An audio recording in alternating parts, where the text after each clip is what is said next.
Hello mga ka-OER. Ang video tutorial natin ngayon ay tungkol po sa initial system configuration.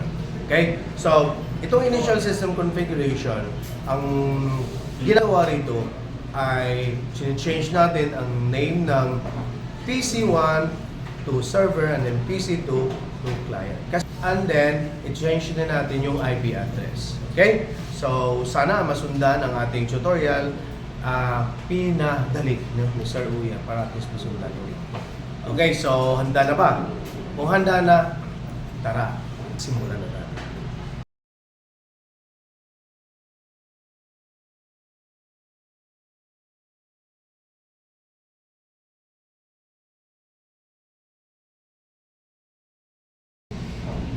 Okay, bago po tayo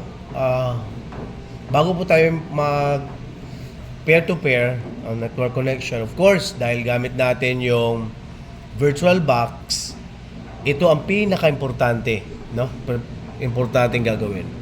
Dito sa server, punta kayo sa settings, click nyo ang settings, hanapin nyo itong network. Okay? Then sa network, default niya is NAT, i-change natin into bridge adapter. Okay? Tandaan nyo na, bridge adapter and then Realtek family controller. So, iset natin ito sa server at sa client. Okay? So, click natin yung client and then settings, network. So, again, ganun din. Default niya is NAT. Change natin sa bridge adapter and then Realtek PCI ayan, family controller and then okay. So what does it mean? It means that we are setting up as if no in a real setting natin na PCI, kumbaga parang nilagyan natin ng kable, ano? Yung PC1 at saka PC2. Kumbaga parang ano, dalawang PC na i-connect natin yung kable natin. Okay? So, yun ang unang gagawin ha. And then, pangalawa, of course, dahil connected na sila, yun na yun. Yung gagawin natin, i-change muna natin ng name ng ating PC. Ng client para sa Windows 10 and then server naman para sa Windows 19. Server. Okay, first things first. Click natin itong folder ito. Kita niyo ba? Folder, click natin na ito. Yan, sige. And then, dito sa this PC, right click natin. Then, properties.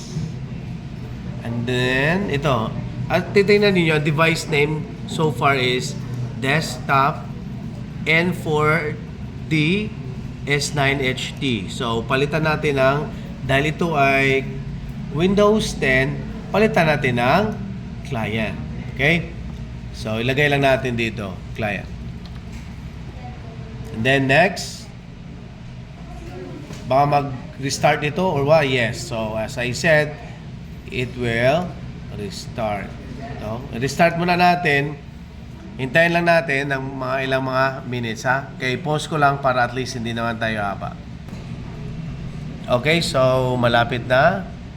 Yan na, lalabas na si Windows, no? Logo ni Microsoft.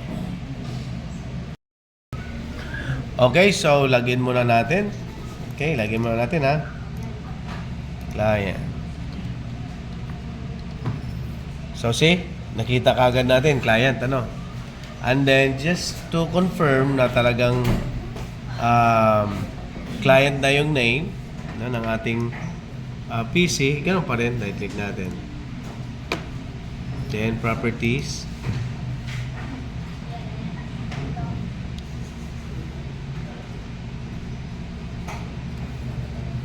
Ayun na, client.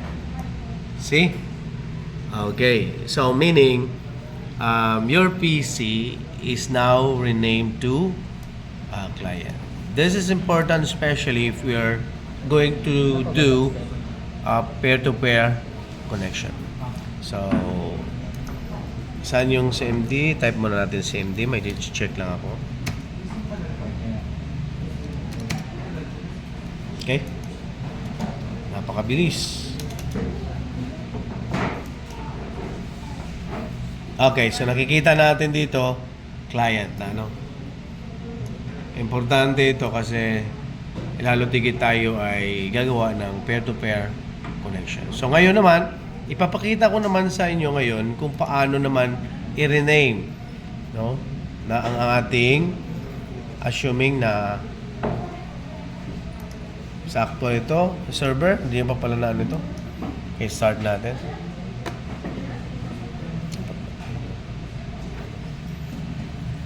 Okay, so ngayon naman ay ano naman natin, ay rename naman natin ang PC2 to a server. Okay, pasok ko lang yung password ha.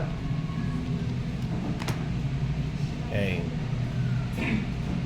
Again, we are now on initial system configuration.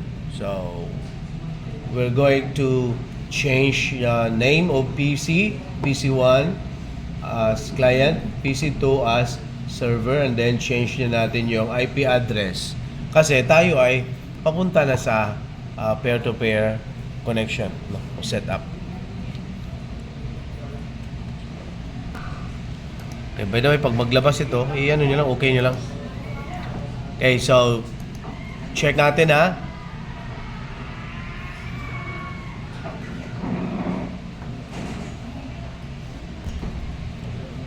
Okay, check muna natin. Right click lang natin yung this PC, properties. Okay.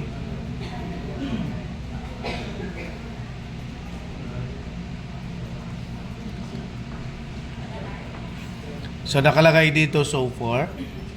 Pangalan niya is Windows, no? Ito. ENEIOHTRQV.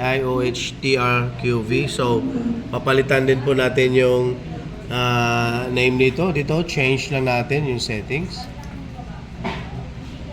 Okay? So, wag po natin ilagay dito kasi description to. Dito tayo sa change. Oh. Tanda na? And then ito. So, dahil ito ay Windows 2019, no? Server, ay palitan natin ang server. Okay? So, that's it. No? Napakadali lang. Okay? Tapos, gaya na kanina, restart naman ulit. So, i-pause lang natin para proceed naman tayo sa changing yung IP address of client and server. Okay? Ito, nag-restart na nga. Okay? Check natin. Pero ang default nito kahit na napalitan mo, ang default nito is administrator talaga. Huwag kayo malito. Hindi kagaya sa client. Client, tarang makikita mo dun sa una is client. Pero ngayon, ay lang talaga siya. Administrator, default niya yun. Pero of course, change na rin yung ano niya dito. No? Sa PC name mismo. Okay, check natin. Right click natin. Properties.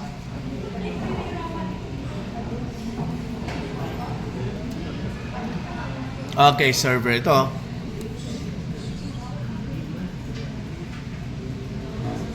Okay. Server. Kita, di ba? Ito. Server. Okay.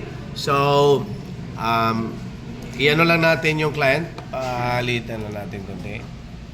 And then, by the way, for the information ng yung mga bago pa lang sa channel ni Sir OER, tayo ay gumamit ng virtual box. Okay, baka malito kayo. Ano yung gamit ni Sir?